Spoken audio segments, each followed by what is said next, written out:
here? Yes. Okay. We'll call People versus Kenneth Kruger. This is file number 256832. If I could have counsel put your appearances on. Morning, Your Honor, for the record, my name is Jeff. Your Honor, Richard Trush on behalf of Mr. Kruger. Okay, we're here for a final status conference in Mr. Kruger's case. This is also the plea cutoff. Mr. Trush, have you had a chance to talk to Mr. Kruger about how he wants to proceed? We have, Your Honor, and we would be prepared to proceed to trial. I would state there was an offer made in this case. So, and I got to find it. I think it was to dismiss the enhancement, but I got to go back and find it.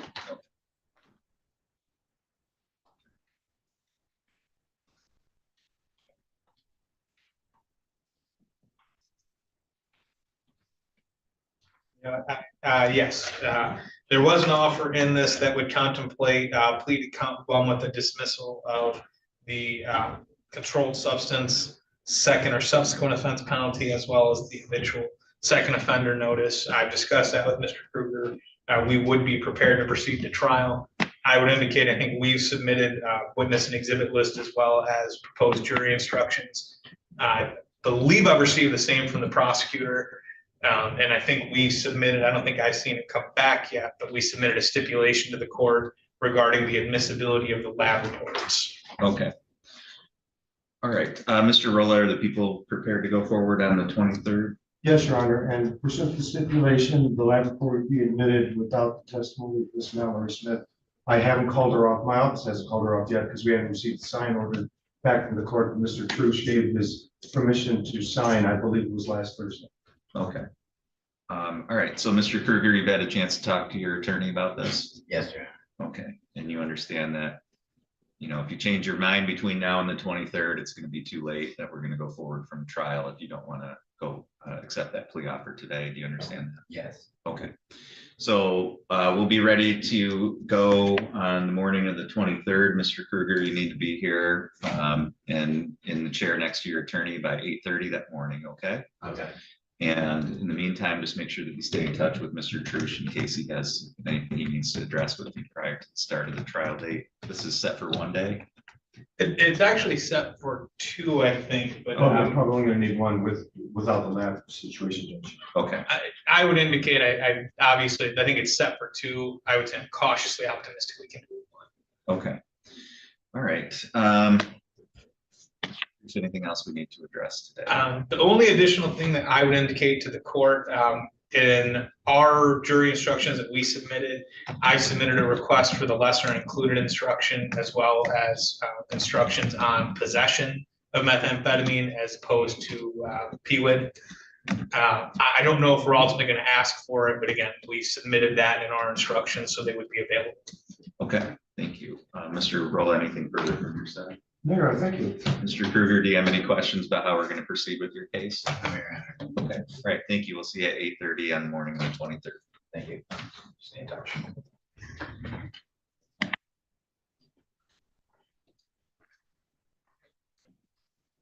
Mr. Gallagher, go over to the podium, please. We'll go on the record. People versus Anthony Gallagher, file number 256872. The record should reflect Mr. Gallagher's present here in the courtroom today. If I could have counsel put your appearances on in this file. The record, Your Honor, my phone, Jeff. Your Honor, Richard Trush on behalf of Mr. Gallagher. This is the date and time set for a sentencing hearing in this matter. Mr. Gallagher, did you have an adequate opportunity to go through the pre-sentence report and talk to your lawyer about that? Yes, Your Honor. Mr. Trush, are there any additions, deletions, or corrections to that report? No, Your Honor. Are there any challenges to the scoring of the guidelines? No, Your Honor. Mr. Rolla, do the people have any additions, deletions, or corrections? No, Your Honor, thank you. Any challenges to the scoring? No, Your Honor. Anything on behalf of the people for allocution? Judge, this is a 5th felony, second controlled substance situation. The guidelines in this case are 0 to 17, up to 10 years. However, in this case, it's my understanding the defendant was on height at the time of the incident offense, and that was with apparently the who also has a long history of substance abuse as indicated in the PSI. At page 1 under evaluation plan, quote, although under the guideline range of 0 to 17, there's a presumption of no upfront jail.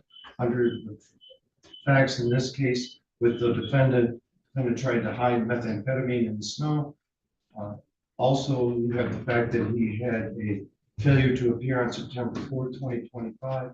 The court could have scored an additional 10 points under OB 19, which actually would have put the defendant as a D2, 5 to 23 up to 10 years, as opposed to a D1, 0 to 17 up to 10 years. The people's position is the circumstance where the court would not be committing an abuse of discretion in ordering jail time with 40 days credit. Thank you, Your Honor. Thank you, Mr. Church. Your Honor, I think the prior history here paints, I think, a pretty clear picture of, what's going on here. And frankly, I mean, as I look at the prior history, I think it's pretty clear what we're dealing with here is an addiction situation. He has several interactions. What's striking to me as I look back at his history, and I mean, the same thing is present here. As I look back at his history, I mean, it largely appears that with the exception of the 2018 Haida case, every single time he's come in contact with law enforcement, it's just been a straight jail sentence. The 2020 possession of methamphetamine case, a 6-month straight jail sentence, fines and costs. 2021, the R&O offenses, disposition, 6 months straight jail, fines and costs. 2023, controlled substance, possession of analogs, straight jail, 9 months, fines and costs. The recommendation here calls for straight jail.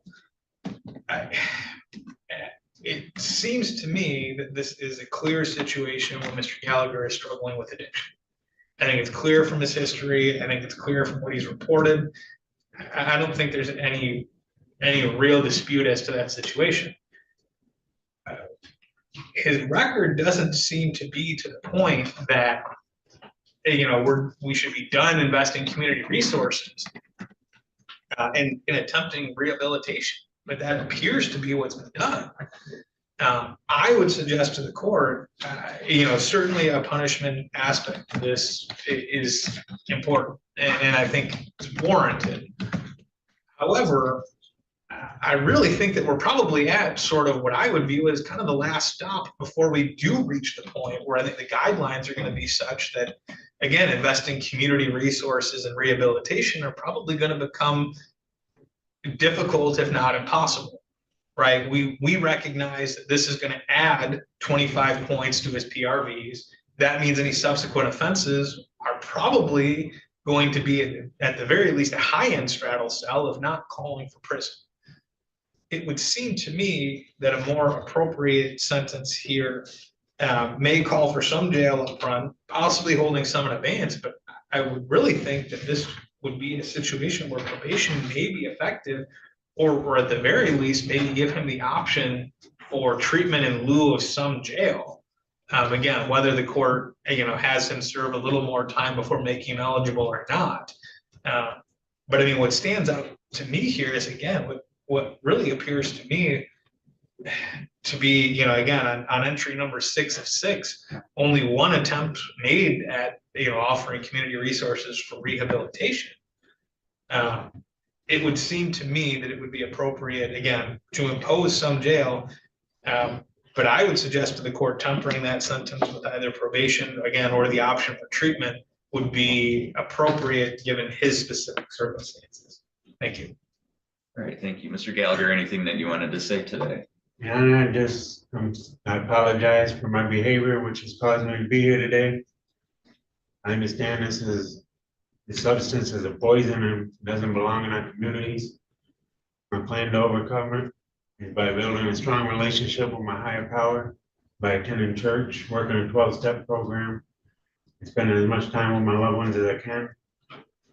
And it's easy to do in jail, and I know the real temptation is until I get out there. But mentally, I feel ready to face that temptation and start the real work, because the real work is out there. That's all I have, Your Honor. Okay.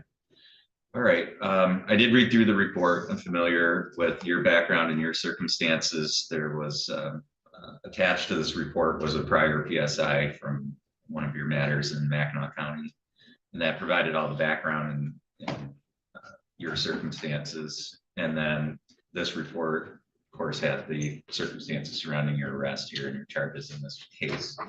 So I had a chance to review all of that, and I take all of that into consideration along with what you've had to say here and what counsel's had to say. I mean, it does appear to me that you've had a fairly long-standing substance use issue, and there have been some efforts over that period of time. I know you've been to residential treatment a few times, one time unsuccessful, but I do see that there have been some successes there in terms of completing treatment with relapses, and that's not unheard of. I'm sure you're aware of that. There is a treatment that you've received that relapse is a part of recovery. You know, I'm not sure why there haven't been more probationary terms. You know, just looking through the PSI, it looks like at least one of those, the one after your height of probation in 2020, plea agreement was for straight jail. So I don't know if that was something that, you know, you didn't want to be on probation at that point. Your attorney worked out that deal for you so that you weren't on probation. But that explains why there was no probation in that particular case, at least. It may be because some of your offenses involve assaultive offensive, R&O offenses, which it looks like that didn't occur in this case, but in a number of your other drug offenses, they were combined with R&Os as well. So that may explain the lack of probation. But looking at the circumstances here, I do think that there needs to be a penalty for your behavior in this case, and for your attempts to try and get rid of the substances that you had. And if they hadn't been discovered, now we've got methamphetamine just in the snow, and anybody could come across that, including young children. And obviously you were more concerned about getting those drugs away from you than you were about what could happen if someone, innocent person, happened to come across those and be hurt by them. So I think that justifies a punitive aspect here. I think given the lack of any real ties to this community you were passing through with Miss Moses, I don't think probation is appropriate in this case either.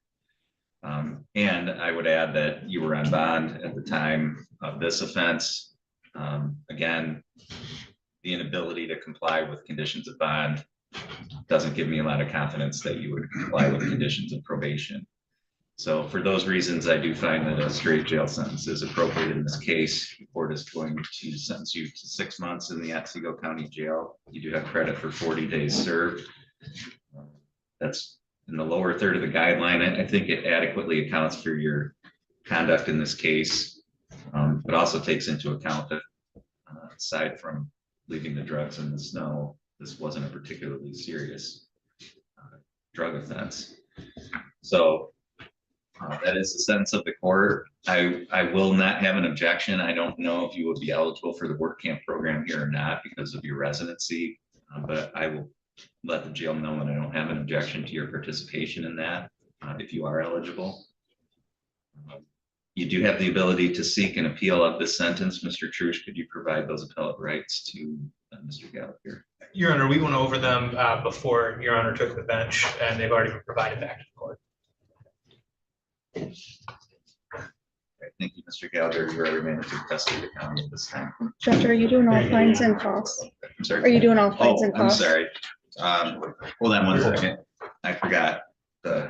I neglected to impose the court is also going to impose a crime victim's assessment of $130, the state cost of $68, crime victim, court cost of $325, attorney fees of $350.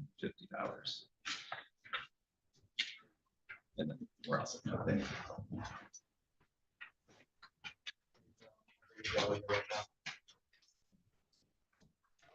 Is Mr. Drysdale present? Yes, Really? Okay. Mr. Drysdale, if you can come forward, please. Court will go on the record. People versus Drysdale, file number 256949. The record should reflect that Mr. Drysdale is present here in the courtroom today. Thank you, Your Honor. Richard Trush on behalf of Mr. Drysdale. This is the date and time set for sentencing this matter. Mr. Drysdale, have you had an adequate opportunity to go through that pre-sentence report and talk to Mr. Trush about that? Talk to Mr. Trush. Did you need more time to do that before we go forward? No, sir. Mr. Trush, are there any additions, deletions, or corrections? The only correction that I have, Your Honor, is I was retained on this case. So throughout the report, it appears to me as appointed. Also, there's a court-appointed attorney fee that is requested, which I don't think is appropriate. So we'll strike paragraph 4 of the recommendation. Just the attorney fee, and then the court will request that the PSI be corrected to reflect that you're retained. Any other corrections? No. Mr. Rolla, did the people have any additions, deletions, or corrections? No, Your Honor, thank you. And Mr. Rolla, do you have any victims that wish to address the court today? I do not think it was Walmart, Mr. Chairman. Anything on behalf of the people for allocution? Judge, I would indicate apparently the restitution's already been paid. That hasn't been placed out. I asked. This defendant went to Walmart with pre-printed UPC/barcode stickers, which he then placed over more higher priced items and then scanned with the lower price item. This situation, yeah, I see that restitution was paid in full on February 9th, 2026. Other than that, Your Honor, I have no further comments from the Trush? Your Honor, this is a very, very unique case. And frankly, when I was initially retained on this, I kind of approached this thinking that, you know, we might be dealing with a situation of cognitive decline. As we dived into it more and I got to spend more time with Mr. Drysdale and talk to him, I recognized I don't think that was the issue. I think what was going on here, frankly, was just he had some personal strife that he went through in regards to his marriage and his family. And, you know, as he describes it, I think it kind of made him give up. And, you know, he made no excuses for the actions that he took here. I think he described it as, again, almost like a thrill-seeking behavior. And again, I think that is consistent with what we see, which is up until 2024, I don't think he had any interactions at all with the justice system. And then we see something in 24 and then this year in 25. And again, I think it's consistent with what you reported to me, which is he had this sort of life event that sort of threw him into chaos. And we see these two events. He reports now that, you know, he's kind of recognized and pulled himself out of this. He's engaged with counseling. He's indicated to me that he is engaged in therapy. He's writing to help him process through some of the emotions and things that have come with the situation with his family. You know, prior to this, I think Mr. Drysdale is exemplary citizen. He spent his time doing charity work with Habitat for Humanity, building houses down in Florida where he lives part-time. And frankly, you know, he's retired. He was doing community service work to fill his time. He was dedicated to his family.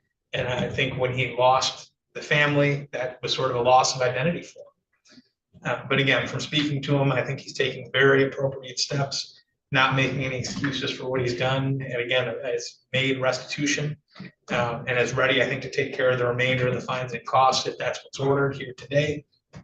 I would suggest, given the circumstances, that would make sense in terms of a resolution. Thank you.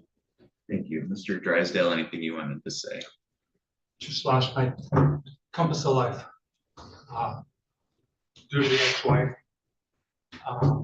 Jealousy, rage, envy. I have a lot of good times with the young boys, my grandsons. Teach them a lot. And, she likes to drink and I don't. So 30 years went by and no problems, and then all of a sudden she throws. Broke my heart with the grandsons and my daughter-in-law. It's the same kind of personality.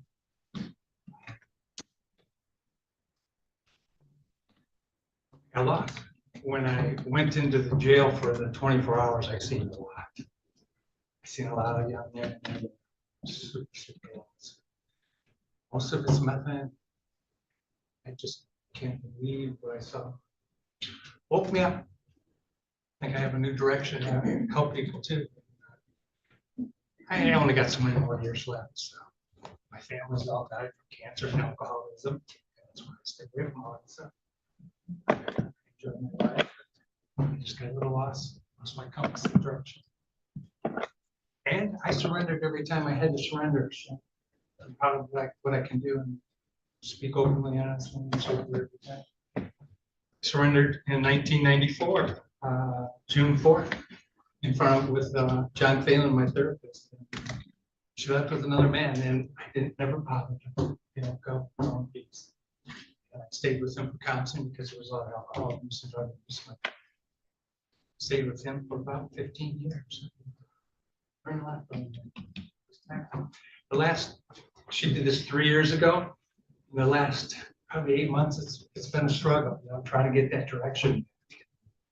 I'm single. I've tried dating, in particular. Everybody wants to do nothing. I have a lot of hobbies, a lot of interests. I love science and art dearly. And I like to teach people, single women. I go and help them with their houses. I try to teach them. I go, why do you teach me? He says, you got to know.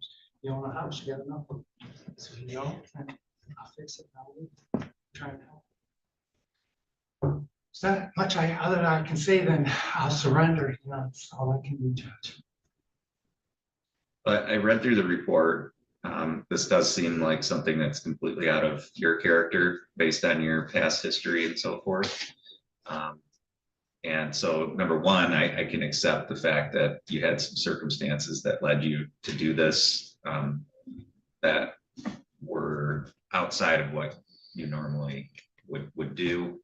And number two, it gives me confidence that this is a one-time thing that you can learn from and move on from. And I'm sure that spending a little bit of time in jail for somebody at your station in life who's never been involved with that before, I'm sure that was quite a wake-up call for you, and it sounds like made the right kind of impression. And at this point in your life, the last thing that you want to do is spend time here in court answering for charges like you were involved in this case. And so I'm hopeful, based on what you said here today, that you are going to take this as a learning experience and something that will influence you going forward and provide a basis for going back to what appears to have been a completely law-abiding lifestyle prior to this. I've had a good life. I think one of my major causes when I went to therapy and the ex-wife threw the mud, she wouldn't let me air my feelings. I never got to air my feelings because this gal never liked therapy. She didn't want any roles or responsibilities like that. She liked to party and have a good time with another guy. Like I said, I spent 15 years with John Phelan before he died of cancer. He was a therapist for Boys Village in Oakland County. So he taught me a lot of good things. But 3 years ago, this happened. The therapist wouldn't let me just, you can't say anything. And I never got to air out my whole feelings, about how people are very narcissistic. And I guess I'm the weak link. I'm a happy guy. I like science. I make t-shirts. Mother-in-law's got jealous. I taught the boys how to frame up a house, nails and hammers. And my one grandson said, Grandpa, you ride bikes all the time. I said, I know. And I taught him Hanson was down the Royal Oak. It was funny, that I couldn't air my feelings out. I tried to tell them it was eating me alive. Who do you talk to? Another therapist. So I'm going to do therapy again for myself and challenge myself again. But I told Mr. Richard I'm writing and I'm going to write a book and I'm going to write it and I'm going to air my feelings out. The whole family needs to know this and all that. Kindness matters. And I know I'm a gentle guy and I don't scream and holler and I don't fight that way. I fight a fair fight. I just thought, but it's just the mental abuse that they gave me in the last 2 years. Sure. Well, I hope that you can move on from that, and I think therapy will be a good thing for you. Oh, And I hope that you follow through with that. I will. In terms of this case, I think the recommendation, which is for basically financial penalties, I think is an appropriate punishment in this case. The court can punish by incarceration, but the court can also punish financially. And I think that is the type of punishment that's called for in this case based on your lack of a prior history. Thank you. And so the court is going to impose restitution in the amount of $1,095.01. And does that reflect that? 91 cents, Judge. Sorry, 91 They cents. don't pay that with us if it's before sentencing. They would pay that with the prosecutor's office. So I don't know if that's Okay. been paid. It's or been not. big. All right. Crime victims assessment of $75, court costs of $325, the DNA testing fee of $60, and a $50 state cost. You do have the ability to seek an appeal of this sentence. If you wanted to do that, you would have to do it within the next 21 days. And Mr. Trush could help you with that if you had more questions. And you may not want to do that, but under the law, I have to say certain things to you so that if there's any question later, everybody knows I that. just want my true north compass back. Good, and I hope you find that. And I've got it here. I can't hold it. And it'll be very clean. Constructive way is the key there, I think. So As it's teaching me to. Thank you. good luck to you going forward.